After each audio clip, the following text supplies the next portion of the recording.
Hello, law firm owners. Welcome to the Law and Quarter podcast, where we're not just aiming for the top, we're redefining it. I'm your host, Jayden Doyé, your friendly CPA, with a passion for turning good firms into great ones. Whether it's networking, branding, or the nitty-gritty of growing your finances, we've got you covered. So grab your coffee, sit back, and let's get ready to make some waves. Today's episode is called Measure to Succeed, Tracking Your Network Wins. Today, I'm going to talk about measuring all of those wonderful marketing efforts and rainmaking efforts that you've put into your firm. The first question I'm going to answer is, what metrics should you track in your networking strategy? This is such a great question.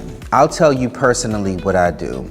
I track the cost, so I'm tracking if I have to catch a Lyft, a Uber, train, plane, bus, whatever the case may be, I'm tracking the cost so that I can actually look at how much revenue was generated from this event versus how much I actually paid to get to the event and stay at the event, because hotels are not cheap. Then I'm also looking at how many referral partners I possibly got, how many new leads I got, and sometimes I even dig deep and I start scoring those leads. But that's an episode for another day. Then I look at how many clients actually converted from that event, which you can't do immediately after the event. But as time progresses, you can change people you can mark them from just like lead to converted, and you can measure it that way. So a year from now, I can look at how many people I met at Gala that I went to last year and how many of those people converted. You want to look at revenue, both short-term and long-term revenue. So if you're a subscription-based business, the short-term revenue that you're looking at is just how much you're going to get in 12 months. And then the long-term is how much you're going to get over the full span of that person being a client of your firm. The next question is, how do you measure the ROI of your networking efforts? So at the end of the year, I look at both the time cost and the actual money spent on my networking efforts, and I look at how much revenue has been generated from that to look at the ROI that I've gotten. The next question is a good one. What's the difference between qualitative and quantitative metrics? So quantitative metrics are what I've given you: how many leads, how many clients, how much revenue generated. That's clear as day. Those are numbers. But the qualitative, sometimes you can't measure when you gained a new skill, right? So we're also looking at, when you go to these networking events, did you learn a new strategy on how to better serve clients? Did you learn a new strategy how to streamline your efforts, your networking efforts, or your operation efforts? These are all qualitative metrics that you can't necessarily put a dollar amount on, but are still very important as it pertains to networking. And sometimes you can even measure how many referrals given, because remember, before I told you, don't always just go into it thinking what you're gonna get, but also think how you can give. And so tracking how many referrals you give as well is also something that you don't know. If you connected to referral partners, you might not necessarily know how many referrals came out of that, but you created and cultivated a relationship, and that's qualitative metrics right there. The next one is going to be a 2-in-1. The first question is, what tools can help track and analyze your networking efforts? And the second question is, how can you adapt your strategy based off performance data? You could use your CRM, or you can use a spreadsheet. Both of them should be able to work. With your CRM, you should be able to tag people as far as what event you met people at.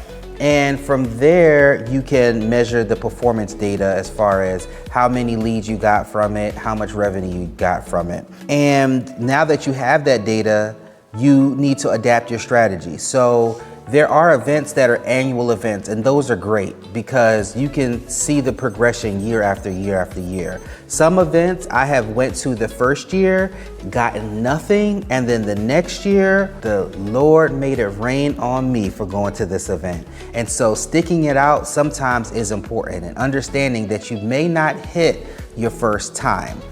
But being able to look at that data and say, did I get good results from it the first time I went to the event? Not only looking at that, but also looking at what is the potential that in the future I will get good clients from this event. So I'll give you an example. I went to an event, I wasn't speaking at this event, and I paid $3,000 to go to this event. It was in a hotel in Vegas, which was not cheap.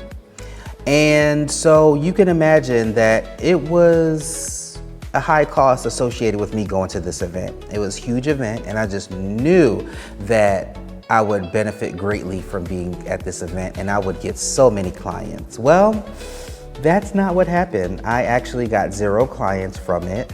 And not only did I not get any clients from it, but I also felt very uncomfortable at the event because it wasn't a place that cultivated a diverse environment. And I'm really big with being in diverse environments. When I did the analysis, I looked at what the costs were, what the qualitative and quantitative metrics that I got from that event. But I also thought about the future. Is this an event that I want to continue to go to? And I decided against that because not only was I not comfortable at this event, but I also felt like there would be a learning curve associated with being able to properly serve the clientele that is associated with this event. And so I decided against that. Which goes to my next question, how do you know when it's time to pivot your approach? If you're looking at your future analysis, or you're looking at in the future, is there a likelihood that I'll be getting ideal results and you don't see that? Then it may be time to pivot your approach. It may be time to not associate with that event anymore. And sometimes with networking groups, it's like a bell curve. You start to ramp up and then things start to be great for a while and then they start to decline because you may have just gotten all the juice that you can get out of that group.